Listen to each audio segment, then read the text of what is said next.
A lot of the storytellers on this show fell in love with the performing arts at a very young age. But Chad Harper's childhood was all about sports. My mother said that I just had insane amount of energy and always running and playing. I was always outdoors. I played basketball, baseball, football. But at the age of 5, I started to suffer from a lot of pain in my left knee. And they diagnosed me as child arthritis. And it would swell up and it would look kind of awkward, so I was a little insecure. But it also kind of limited my sports activity. His knee kept getting worse and worse, and then when he was 15 years old, the doctors discovered that it wasn't arthritis. It was a tumor. Thankfully, it was non-cancerous, but he did have to get the tumor surgically removed.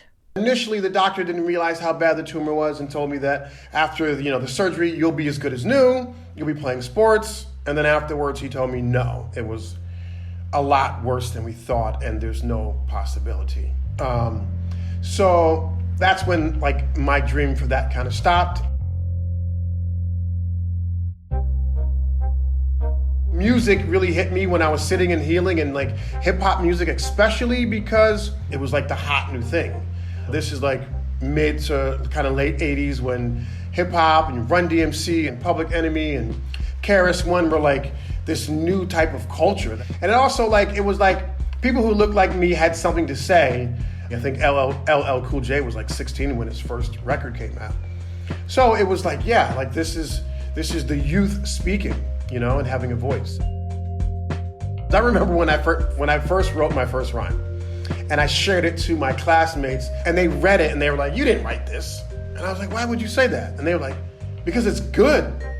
And I was like, "Oh, okay." So then instantly I knew, okay, maybe I have something here, because that was the only thing that gave me that excitement, that energy like sports did. And I didn't know music could affect me like that. You're listening to Arts, Work, Life, a podcast from the Association of Performing Arts Professionals. I'm Claire Caulfield. Today's episode, Inner Compass. Working in the arts requires imagination, intuition, and a belief in oneself, because oftentimes you have to follow your own inner compass. You might not know the exact destination, but trusting your instincts will help you find your way. On today's episode, stories about discovery, perseverance, and recalibrating your direction when the road ahead isn't clear. Because in the arts, there's no one path to fulfillment. You have to chart your own course.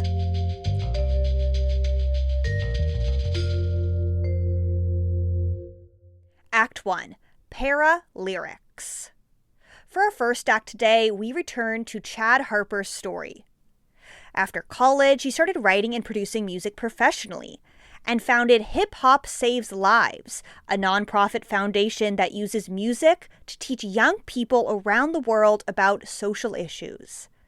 Chad's story is about finding a personal connection to that work and the larger impacts that realization had on his life. I'm going to use my music to celebrate humanity and social good. That's what Hip Hop Saves Lives does. So I go to different countries and look for different stories, and then find hip-hop artists to write songs about it and bring attention to it. I was in Sierra Leone in September 2023, and I'm looking for a story. We write songs about everyday heroes. So I was on the beach coming out of a kind of tourist restaurant, and I remember 6 or 7 guys who were disabled kind of surrounded me and were asking me for, give them some money, $1 or, some coins or whatever.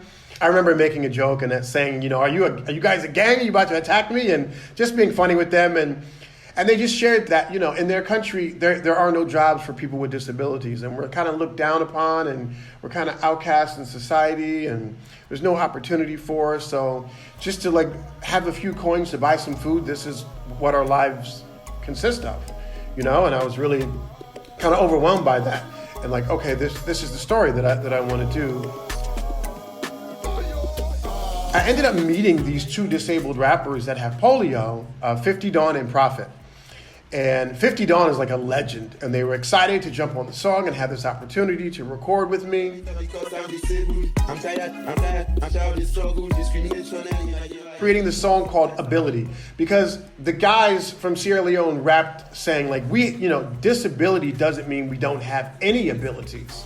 Hire us to use the abilities that we do have.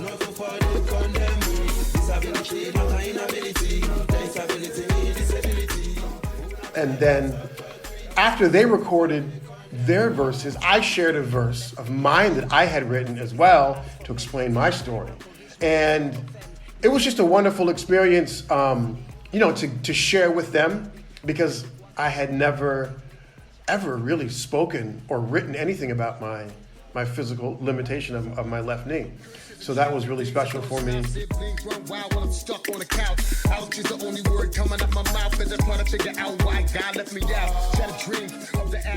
Once the song was complete, Chad's friend recommended they submit the song to the Grammys.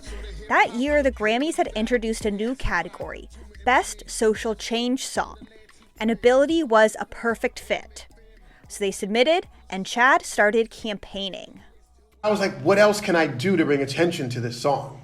And that's when I'm living in Spain. Paris is just a short flight away. And the Olympics and Paralympics were in August. So I was like, I'm going to go to the Paralympics. I didn't know at the time that the Paralympics is now the third biggest sport event on the planet. So I literally never spent so much time on the subway of a city in my life, because every single day I'm like, okay, I'm going to basketball, then I'm going to seated volleyball, and then I'm going to a swimming event, and then I'm going to a tennis event. So you're just all over the city at all these different venues. And it was just amazing. The amount of care that I would say that Paris put into the Paralympics was just phenomenal. It was like a top-notch experience. I'm on the subway and I saw this guy in a wheelchair. I saw that he was speaking English, and I could tell that, okay, that's American English. And then he turned and looked at me, and he gave me this like head nod. And I was like, oh, that's very American, the way he just get like the what's up. So then I started talking to him, and he was explaining that he was going to the opening para basketball event. And he's like, are you going? And I was like, well, I'm going now. And he's like, okay, cool. Like the next stop, we have to get off. And we get off and we're coming out of the subway, and unfortunately his wheelchair wouldn't fit. And I was like, oh man. But he like stood up and lifted his wheelchair over these like bars and then put it back down. I was like, oh wow, like you can walk. He's like, I can walk. It's just a lot harder to walk and takes a lot more time and a lot more effort, but I definitely can't run. And then he told me he was a college basketball player for the #1 college in the States for para basketball. And he was like, yeah, like everyone who plays para sports doesn't live in a wheelchair. So I went to the stadium with him, and the game was amazing. But the way some of the other basketball players, when they would call a timeout, they would get up and like, at least 2 or 3 of them would get up and walk to the bench and leave their wheelchair like in the middle of the basketball court. And I was like, wait, and they kind of walked a little normal. And I was like, what is this? It just kind of shocked me. Later on, I learned that a lot of para-athletes are in the same situation I am, that can walk totally normal and they just can't run. I thought you probably had to have some extreme level of disability to be classified as a para-athlete. I just knew like I wanted to be part of this community and support this community as much as possible. Because I was so like excited and moved by what I saw at the Paralympics. I went to a tennis tournament in northern Spain, like north of Madrid, and interviewed about 6 or 7 different para-athletes and got their stories. One guy was actually like the very last person to ever get polio in Spain. And then the majority of them, unfortunately, were like accidents. But it was just really interesting to get their stories and understand how they coped with like their life totally changing. They're like me, where I can walk totally normal, and me walking down the street, no one would ever think that I had a disability, but I can't run. Some days I do have really like bum days, like my knee really affects me and it really frustrates me. But to just know there's people out there that like still have a smile on their face and they still get up and play sports and travel and live a full life. So that was a really great experience, just to get their stories and compare that to like mine.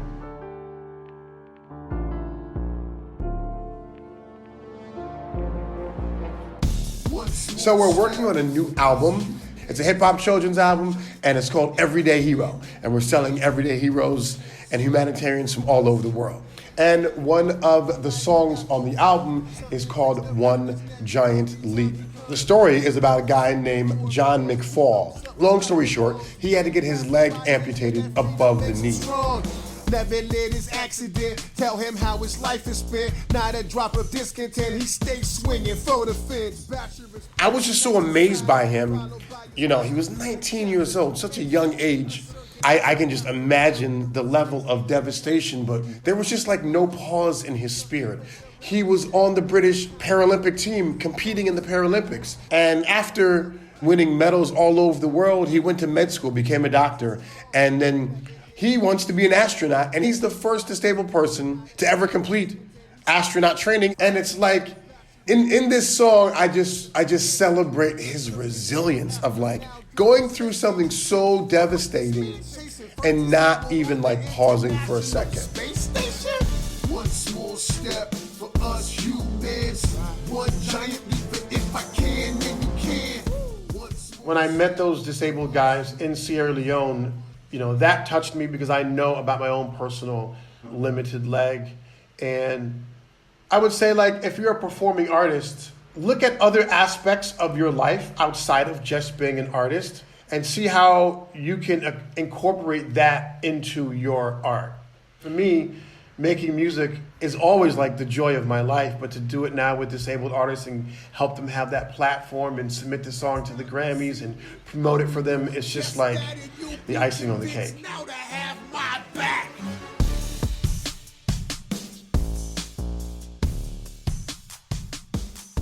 Chad Harper is the founder and CEO of Hip Hop Saves Lives. He lives in Madrid, Spain. Act 2, A Day in the Life. This episode, we're spending a week with Kersee Whitney as she makes ends meet while making a career in the theater work for her and her family. There's definitely a lot of balancing that is happening in my life right now. My husband just graduated from school, and so we're kind of in limbo, which is super exciting, but also super nerve-wracking as an artist trying to figure out whether to make a step to move to LA or to New York, or depending on different things like that. And so right now I do a lot of teaching, which is super fun, and I love that. And then I'm constantly auditioning, submitting self-tapes with my agency here in Utah, or performing in local theater, doing voiceover work, kind of do a lot of different things. If I'm on set, then it kind of changes everything. Sometimes I'll get last minute calls or emails from my agent like, hey, can you be on set tomorrow? And I'm like, yep, I'll be there. Rolling. Did you know airlines regularly fly only 2/3 full? Nice, I like that one. Now I would just say All right, just barely finished working on my voiceover reel. I was in the studio for about 3 hours, so decently good session. Right now, I'm just going to head home. It's about 3 o'clock. It'll take me about a half hour to get home. And then I start teaching. I'll teach for about 3 hours today. I started my private voice studio maybe like 2 or 3 years into my undergrad. And so I've been doing it now for 4 years. And so that has slowly built up over time. I think this last semester of voice has been one of the most profiting semesters for me ever. Alrighty, Miss Kaylee. So we're just gonna jump into our lip buzz exercise. So it'll go like, The voice student concert went really well. Everyone was so awesome and sang so amazingly. It's really fun to see my students who have worked so hard for the past couple months on these songs to get the opportunity to perform them in front of other people. I had one student today who, this was her first time really singing in front of other people, and she was so nervous, and she couldn't quite get through her song before getting emotional and not really being able to continue. She ended up coming back a couple people later and trying again and made it through the whole song, and wow, that is so hard to do. She's definitely my inspiration of the day. To be so strong as to like mess up and not be able to continue her song in front of everyone and then come back and sing it right after that, like that takes serious guts and strength. So I always love seeing my students' wins like that. That was just really inspiring. I believe Yeah, and then after 6 o'clock, if I'm lucky, I get to go home. If I'm not lucky, or I don't know, maybe lucky is the wrong word, but if I'm fortunate enough to be working in a show at the time, then I will either jump into rehearsal or I'll drive to a theater. I am in a production of Footloose. I'm playing Ariel, and I'm super excited. It's going to be way fun. Everything was beautiful. Every hour we spent together. The past 6 months to a year especially have been really crazy because my husband is finishing up his degree in school. He just graduated in neuroscience, so very busy for him, but so proud that he finally graduated. But I've been kind of in charge of covering finances for the last 6 months-ish, a year, which has been crazy, being an artist and a working artist and trying to figure all that stuff out. So to make ends meet, luckily I'm fortunate to make money doing what I love and being an artist, which is awesome.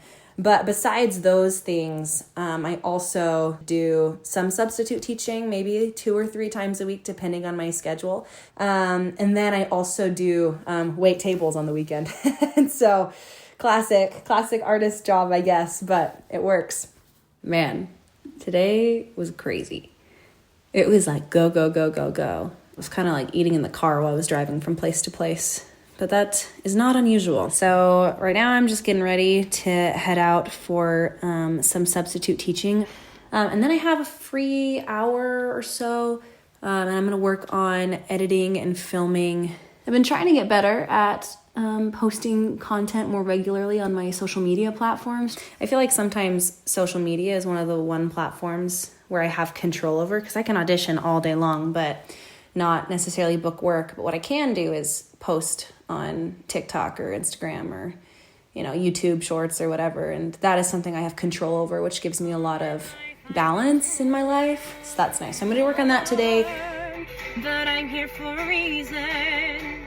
Could it be the reason I was born? I probably film 3 to 4 self-tapes a week. And on average, I think I only book 1 in 20, or I guess it depends on the year, 1 in 50 even, it really depends. Being a really young performer and trying to put yourself out there and audition for new opportunities can be really intimidating and stressful. It's really vulnerable. Facing rejection constantly is difficult, but even those experiences where I was rejected, I think it's really established a headspace for me now where I can trust that the right opportunities will present themselves for me and that I'm on the path that's right for me.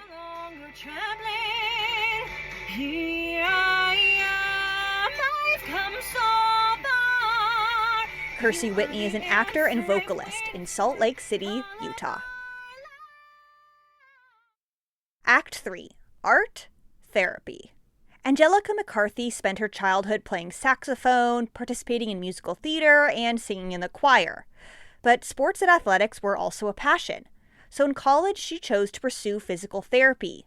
Throughout school, she worked with all sorts of athletes. And while she loved the healing and support aspect of the work, she missed the performing arts. So instead of athletics, she went on tour with musical acts and shows. Angelica's story is not just about finding a place in the performing arts as a physical therapist, but also about returning to her own creativity and artistic fulfillment. Here's Angelica. The repetitive nature of performance tends to be the driver of injury. So the biggest thing is that prevention of injury through maintenance, through continuing to educate performers on their bodies so they can better understand how they're putting themselves out on the stage. How am I recovering all of these things? With a full-time show, we continue treatments if anybody needs care during the show. There are times where there are more emergent needs. I twisted my ankle while I was doing this part of the show. From there too, then post-show, it's making sure everybody's good. There are some shows, especially with Broadway, some shows may not have full-time care. So there's usually typically a 2-hour block before call time. And that's where we're doing any type of maintenance, 20-minute treatments. Okay, is your alignment off? How do we want to make sure that we're tending to all the things that could be contributing to that discomfort so that we'll realign you and then you go out and perform to your fullest potential. Angelica traveled all around the world with various shows. Then in 2015, she was offered the opportunity to move to New York City and work with Sleep No More. Sleep No More was an immersive theater experience where dozens of actors and dancers told the story of Macbeth. If Macbeth was staged by Hitchcock during the Paisley witch trials, that is. Angelica's job was to help performers navigate 6 flights of stairs, dozens of set changes, and audience members who are milling about in masks, all while staying in character and avoiding injury. The beauty of that show is that it's an immersive show, and you are wearing masks and you're walking into a dark space that tells the story of Macbeth. And so you may not know exactly where you're going to lead. It was a 6-story warehouse. So you could have been on the 3rd floor and then happened to come across Macbeth himself, the character, or Lady Macbeth, or you may have run across so many different people and or not know who they were. And for me on the back end side, it was helping them to be able to support them physically and mentally and emotionally at certain aspects to be able to be in that space. I was there, 7 hours a day, 6 days a week. And, being the therapist, you are the person that people tend to come to. And a lot of the times, the emotional need, the emotional well-being and or mental well-being is intertwined and wrapped up into the physical. And I think being at Sleep No More, that's where I actually really started to understand the spiritual side, the mental, emotional side into character work and how that manifests in the body. The biggest thing that really drove me within the work was that mind-body connection of what it really meant to be mind, body, soul in a character, and how I could best educate the performers on, yes, you can still be very present as the character, as well as also take care and mind yourself. Really tapping into the essence of what it means of being a person, as well as being an artist and that creative that is creating that work. Because Sleep No More was immersive, the performers had to improvise a lot. So instead of spending all day wrapping wrists and recommending stretches, for the first time, Angelica was intimately involved with the creative process. She was helping choreograph movements and character beats that would both aid the storytelling while avoiding injury. And she was hooked. The creativity of Sleep No More, when you have people immersed with you, you have a character that has a whole crowd around them. That then requires the artist to have to adapt and change their routine a little bit, and their minds are always thinking. So the creativity for me comes in that, and how can I best support it in a creative way? What is their body telling me and showing me today? This knee pain is actually not knee pain today. It's actually the alignment of the entire leg that needs the support. Let's try it this way. Let's see how we can best support you. And so the creativity definitely came out in me, and it's actually collaboration together with me and the artist of how can we best pay attention and support the body.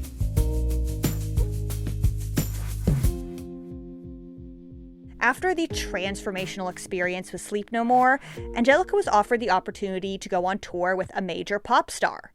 She signed a contract and again hit the road, but she found that the repetitive life she once loved was just no longer fulfilling. I had the opportunity to go out with Katy Perry. In hindsight, that's where I actually ended up being burnt out, because I'd worked a whole year with Sleep No More, then went on to tour, and then went on to another tour. And so once I got out there, then I started to realize, this isn't where I want to be either. I wasn't getting that same type of vibrancy in the care that I was providing as I was when I was with Sleep No More. And that was probably one of the hardest decisions for me to make, because I ended up leaving the tour right in the middle of the tour. I didn't finish it. I didn't go overseas. And it affected the relationship with the leadership, because that was a contract. That was a big contract. And to be with Katy Perry's tour, I had to audition for it. So it took me a minute to be able to come to that awareness to say, I need to do this for myself. Whew. That is I think that's the hardest thing that you can do. That's when I said to myself, I'm going to leave here and start my own independent practice, get back into New York, and, just start to build up clientele, start to get back into what does it look like to get back into the arts. And that's kind of where my creative sense kind of reignited back inside of me, kind of as if I were young Angelica performing again. That's where I started to really co-create creative experiences, dynamic experiences with my husband. We're in the process of continuing to build that out, and right now I'm in Oakland, California, helping to support. I'm a company manager for a new Afro-Brazilian residency that's out here. I'm the athletic trainer just as much as I am the company manager, just as much as I am the creative. And my athletic training experience has brought me into a different way of seeing of how we're making sure that we support creative works. My biggest sense of my journey at this point has been a learning of myself, of who that really is, and that I do have worth and value, even in moments where I have felt like I haven't. And I know that's a thing that we deal with in the arts, as currently where we are, where defunding and all of these different things, yes, it can devalue a person and their sense of self. And what does it look like for us all to still feel our sense of purpose? The journey doesn't have to look like what we think it's going to look like. And it's in staying open to the possibilities of growth and change. It's not a bad thing, even though there are moments where it's really hard. All those things have created me to this point and are only going to continue to create me going forward. Angelica McCarthy is a doctor of athletic training and creative consulting based out of Clinton, Connecticut. Thank you so much for listening. Arts, Work, Life is a production from APAP, the Association of Performing Arts Professionals. The opinions expressed in this podcast are those of the storytellers and not necessarily those of APAP. APAP is the national service organization for the performing arts presenting, booking, and touring industry. You can join APAP at apap365.org. The podcast team includes Grace Asuncion and Sam Myers, all led by Jenny Thomas, our amazing executive producer. And I'm Claire Caulfield, your host and producer. Music today courtesy of Chad Harper and from Blue Dot Sessions. This podcast wouldn't be possible without the generous support of the Wallace Foundation, so thank you. Other thank yous to the APAP staff and board of directors, and of course our storytellers today, and the hundreds of thousands of arts workers across the world. Your stories matter, and arts workers are essential. If you enjoyed this episode, which I really hope you did, please leave us a review as it helps other people find the show. Arts, work, life. That's real.